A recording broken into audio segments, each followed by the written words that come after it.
오늘은 함께 요한복음 7장 14절에서 24절까지 말씀을 읽었습니다. 주말을 지나면서 6장의 끝부분과 7장의 첫 부분을 함께 나누지 못하였는데요. 6장 중간부터 보면 예수님께서는 생명의 떡에 대한 이야기를 시작하셨고 자신이 바로 하늘에서 내려온 떡이라는 말씀을 하셨습니다. 그리고 그것을 이해하지 못한 사람들이 수군거렸고 예수를 따르던 사람들 중에 많은 사람들이 떠났습니다. 그 이후에 예수님은 갈릴리에서 다니셨고 요한복음 7장 1절에 보면 유대인들은 예수님을 죽이려 했다, 이런 기록도 있습니다. 예수님을 이해하지 못하는 사람만 있었던 것이 아니라 예수님에게 아주 큰 반발심을 가지고 있었던 사람들도 있었던 것입니다. 이 이후에 이제 오늘 본문으로 이어지는데요. 초막절이 되어서 예수님이 성전에 가시고 이 명절의 중간에서 성전에서 가르치시고 사람들과 논쟁하시는 장면이 오늘 본문에 기록이 되어 있습니다. 예수님께서 성전에서 가르치셨을 때 예수님의 가르치심을 듣고 사람들은 놀랐다 그랬습니다. 예수님의 가르침에 권위가 있었던 것이죠. 그런데 어떤 사람들은 이 예수님의 가르침을 받아들이지 않고 오늘 본문 15절에 보니까 배우지 아니한 이가 어떻게 잘 아느냐, 이렇게 말하면서 예수님을 무시하고자 했던 그런 모습도 볼 수가 있습니다. 물론 예수님은 랍비에게서, 당시 사람들이 중요하게 여겼던 율법 교육이죠, 이 랍비에게서 배우지는 않으셨습니다. 그러나 예수님의 말씀은 권위가 있었고 사람들은 이 권위를 받아들이고 싶지 않았습니다. 이런 유대인들을 향해 예수님이 대답을 하십니다. 16절에 보면 내 교훈은 내 것이 아니요 나를 보내신 아버지 하나님의 것이다, 이런 말씀을 하십니다. 요한복음의 중요한 주제 중에 하나는 예수님은 말씀이시라는 것입니다. 하나님께 들은 말을 전하는 그런 존재가 아니라 예수님 자체가 하나님의 말씀이요 곧 하나님 자체이시다, 이것이 바로 요한복음의 중요한 주제입니다. 그리고 오늘 예수님은 이 말씀을 하고 계신 것이죠. 우리의 삶에 하나님의 말씀을 잘 듣고 행하는 방법이 무엇일까? 하나님의 말씀인 예수의 삶을 잘 보고 예수님의 말씀을 잘 듣는 것입니다. 예수님이 행하신 삶을 따르는 것이 바로 하나님의 말씀을 잘 듣고 행하는 것이 되는 것입니다. 우리의 삶이 말씀이신 예수만 바라보고 예수의 음성만 듣고 예수님만 따라가는 그런 온전한 믿음의 삶을 살아가시는 금광의 성도님들 되시기를 주님의 이름으로 축복합니다.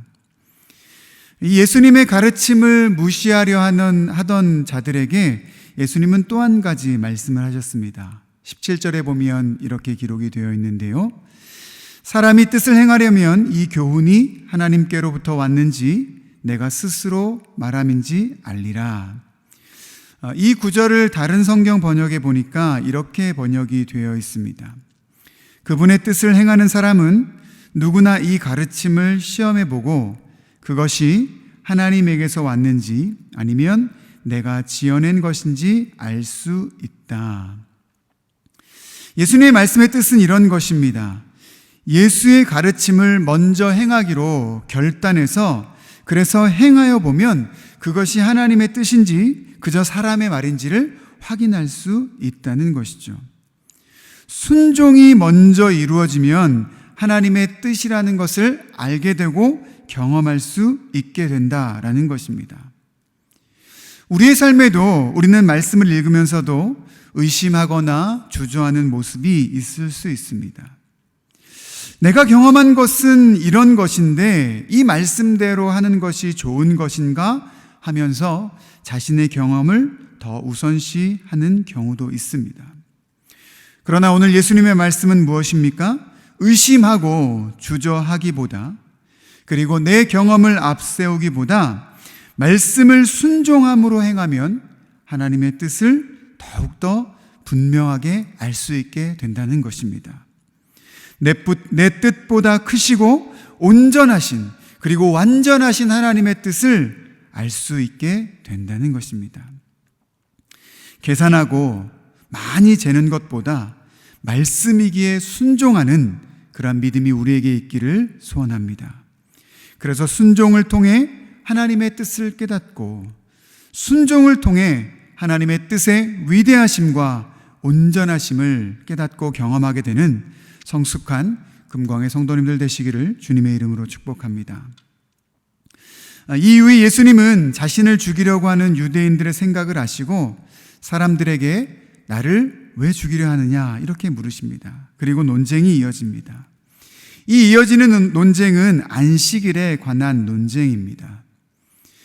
요한복음 5장에 베데스다에서 38년 된 병자를 예수님은 안식일에 고치셨습니다. 그 일로 유대인들 중 예수를 죽이고자 하는 이들이 생겨났습니다. 예수님은 이 유대인들과 논쟁을 하면서 유대인들이 중요하게 여기는 율법의 이야기를 꺼내십니다. 그 중에 할례에 관한 이야기를 하시는데요. 이 할례도 분명히 육신의 무언가를 행하는 일입니다.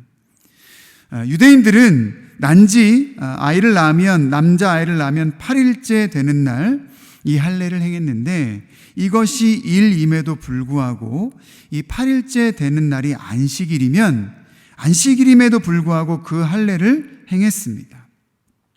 몸의 일부를 잘라내어 언약 백성이 된다는 의식을 행하는 것이죠.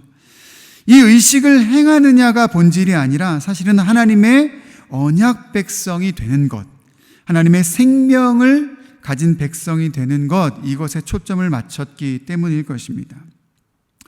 예수님의 병고침의 행위도 안식일을 범하는 행동이 아니라 생명을 살리는 일이기 때문에 예수님은 이 일을 행하신 것입니다. 오늘 말씀 마지막 24절에 보면 이런 말씀이 있죠. 외모로 판단하지 말고 공의롭게 판단하라. 율법의 외형만 지키지 말고 율법을 통해서 이루시기 원하시는 하나님의 뜻을 생각하라는 거예요. 그 하나님의 뜻의 본질을 행하라는 것입니다.